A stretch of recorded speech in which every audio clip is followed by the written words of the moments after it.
Hello, and welcome to a presentation regarding lead in our Massachusetts communities. And specifically, we're going to be talking about preventing childhood lead exposures in several cities around Massachusetts. Little table of contents before we get started here. We're going to go over, give a little background on what lead is, how lead is used currently and historically, who's most vulnerable to lead exposure, some acute effects, some chronic effects, some vulnerable communities in our area, and a little action plan, what some next steps could be, what we can do to mitigate lead exposure. So some quick background on lead here. What is lead? Well, lead is an element on the periodic table. It's a soft, naturally occurring metal that we've mined from the Earth's crust for some time now. Historically, we used to extract quite a bit of lead from the Earth's crust, but these days we don't mine it in the same capacity that we used to. And early evidence of humanity using lead dates back to 2000 BC, so it has been around for some time.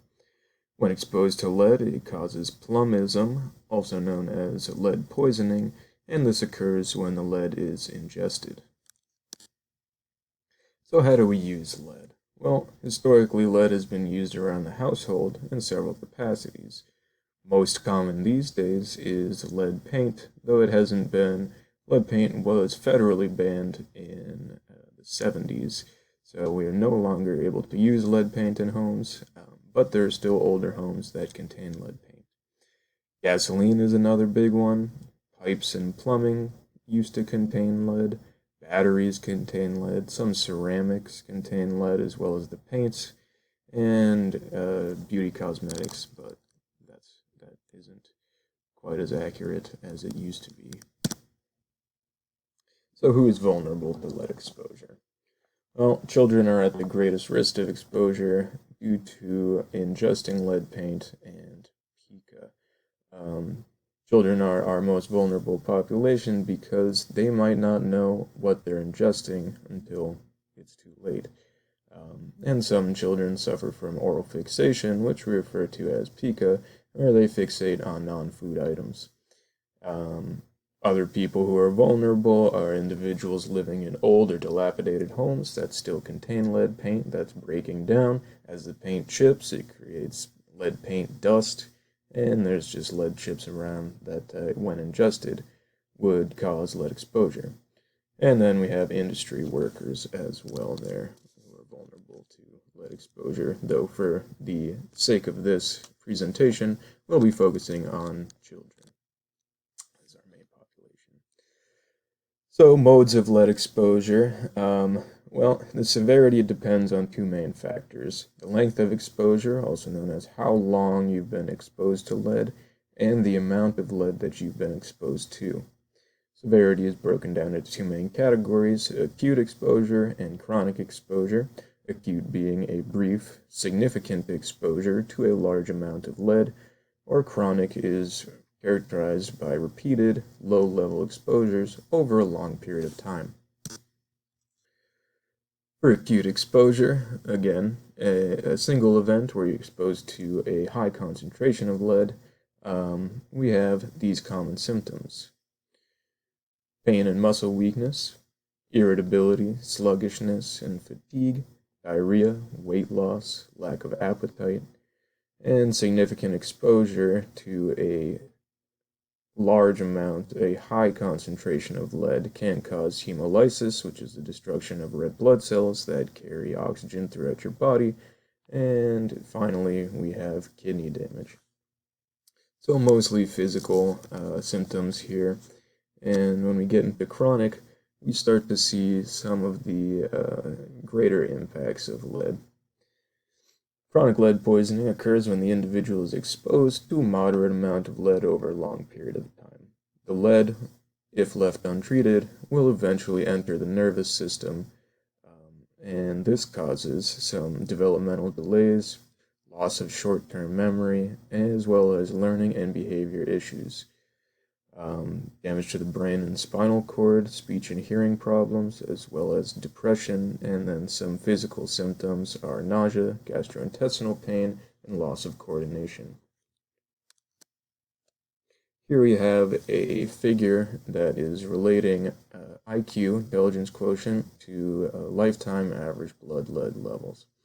We see boys and girls both highlighted there, but what we're seeing is a pretty significant linear trend here. As a lifetime average blood lead levels increase, we are seeing that IQ decrease there. And like I said, it's a pretty clear linear relationship. All right. So which of our communities are most vulnerable here? Well, there are some variables associated with increased risk of containing lead. We have urban homes in low-income communities, homes built before the 1950s, medium per capita income, and percentage of the population that is black. These are all variables that have been associated with increased risk.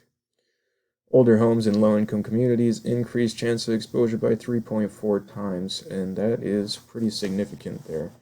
Also, high-risk Massachusetts communities that we'll be focusing on include Lowell, Boston, Lynn, Haverhill, and Lawrence. If you don't know these areas, these are all older cities that contain demographics and homes highlighted above.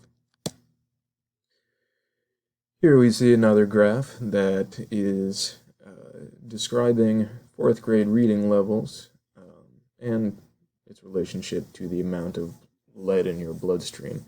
Here we can see that these blood levels are pretty low. Only 10 micrograms per deciliter is not a high concentration of lead. And what we're seeing is that these reading scores are decreasing over time, even at such low levels of lead, which is a scary prospect. So what can we do about this issue? Well, we have a couple modes of proposed prevention here. Primary, ideally we would remediate lead from identified homes. Homes identified based on the criteria listed in our vulnerable communities. And again, as lead paint was banned in the 1970s, we're going to prioritize homes built before the 1960s, as it was around this time that lead was it got a little spotlight. People started to focus more on the effects of lead exposure.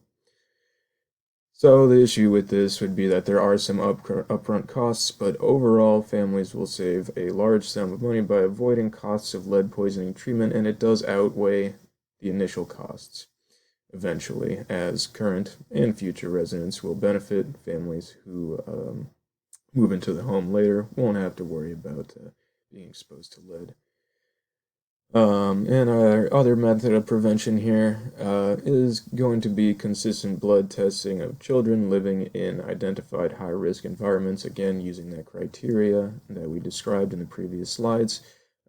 These annual screenings will be tested over time for change, and we're going to compile and track increases and decreases in the incident rate of lead exposure, and families will be tracked by location in order to determine what remediation methods are successful in their area. To conclude, lead exposure remains a common issue for families living in older homes and low-income areas. While low levels of lead have previously been thought to be safe, many studies have found that even low blood lead concentrations have a lasting impact on the individual. These long-term effects include cognitive degeneration and behavioral challenges throughout the exposed person's lifetime. By removing lead from homes identified based on predetermined criteria, current and future families will be protected from lead exposure. Thank you very much.